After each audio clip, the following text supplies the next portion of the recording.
everybody, welcome to Madam Speaker 101 with your favorite girl, Moe Mohapi, also known as the host with the most, hosting the most, of course.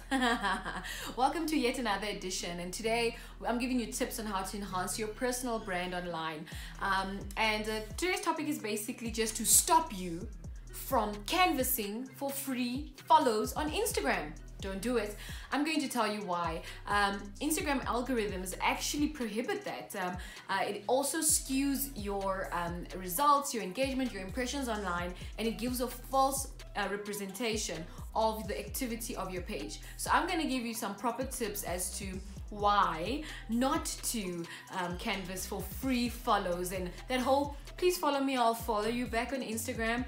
This is not Twitter. That's fine for Twitter if you're trying to push that. Even with that, every single thing that you do online, if you have to ask people to like and follow your page, it means that there's something that you're not doing right in terms of your content creation that is not speaking to the right market, and that's why your growth is slow.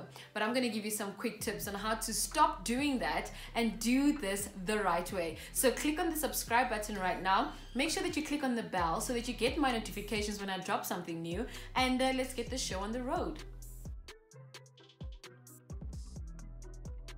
Alright, so today I'm going to talk to you about why you shouldn't be asking people to follow you for a follow. Okay, follow me for a follow. Should really stop doing that. I've seen so many people on different groups, I mean even WhatsApp groups. I once saw someone in a WhatsApp group who requested, can you please follow me on Instagram? I want to be an influencer. And I'm going to speak to you about how that is actually not going to help you in your influencer journey. So every social media platform works with an algorithm, right? And every algorithm is based on a different type of activity based on what your page is about. So remember, in the previous videos I spoke about having an online social media strategy and objectives and having a content calendar.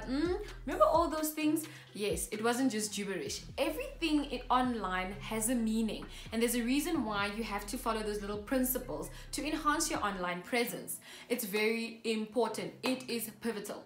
But asking people for likes and follows is not going to help you either. It's just going to skew and misrepresent what your page is actually about. So here's an example. Say you have 10,000 people who follow you on Instagram, and you only follow, I don't know, 200 people because you're such a celebrity, right?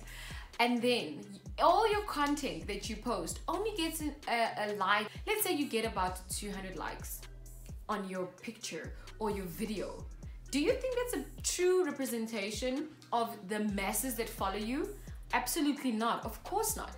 So why is this a bad thing? Let's make an example. So I am company X and I'm looking for an influencer with 10,000 followers on Instagram.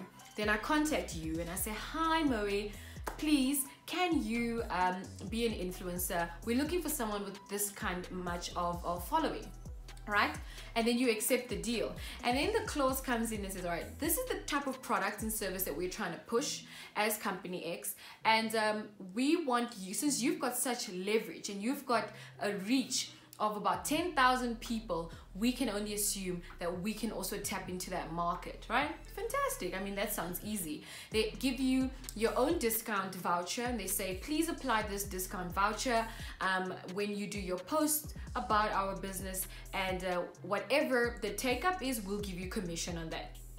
And that's how you get paid. That's basically how it works, by the way, in the influencer realm. So you do that, and then you get zero take up, or you get like below 2% take up. Do you think company X is going to be impressed by you? Of course not. And what is that going to say about your reputation as an influencer or a personal brand online? It basically shows that your followers are not real followers. They are ghost followers, or just followers for the sake of following. You need to make sure that you make an impact.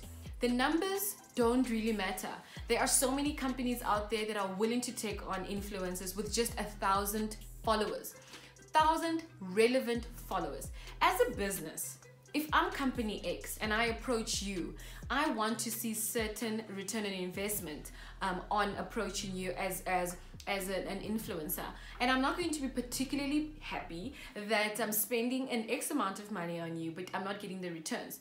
You must remember that companies don't just come to you because They want, to be visible with your followers. I nearly said constituents, with your followers online. But they are following you, they are approaching you because they want to take your followers and convert them into reliable clients and sustainable clients for the future of their business. It's all about growth. It's all about acquisition and growing your business. So company X does not really care who the people are as long as I can convert those people. But if your reach and your impressions and your engagement is not reaching that target market, company X and companies alike will pull out.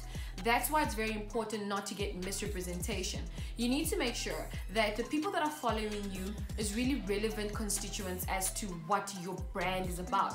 Your online brand still stays your online brand. Your brand pillars are still very relevant to your persona online. Your strategy is very much relevant to your persona online. You have to remember that so that when you are creating your content, everything is fitted together, so that if you have a company X coming to you, they shouldn't be struggling. They should be easily approaching you because they can see the results. So what I always do on my own personal profiles is I go into my following, people that are following me for instance, and I go and I literally stalk them. I go check everything about them, and if I do not like what they're about, I either restrict them from seeing me, or I unfollow them if I follow them. It's very important for you to kind of know the difference. Do not go rushing for the big numbers. The big numbers will come once you start creating content that is relevant for everybody. Remember, it only takes 10 people, 30 people, or even one person to make you viral. It depends who gets to see it. You need to be consistent. Do not derive away from your brand pillars, from your online strategies and online objectives, and from your content planning. Very, very important. Online is a journey. The digital life is a journey. You will not jump up into being an influencer overnight. You have to really work hard at growing it, but it needs to be consistent, and it needs to be relevant, and it needs to be authentic. Instagram rewards authenticity. Free tip: how do I increase my engagement and impressions on Instagram? You need to make sure that the content that you're posting gets likes, gets comments, and respond to comments. That's what makes you become a little bit more active, and you appear a little bit more on the explore page of Instagram, and then you are basically exposed to more pages that can follow you back based on the content that you are creating. I hope that made sense. Thank you so much for watching. This has been fantastic, of course. Madam Speaker 101 with Moe Mohapi. Please subscribe to my channel, subscribe to all of my social media platforms. I am Moe Mohapi. See you next time.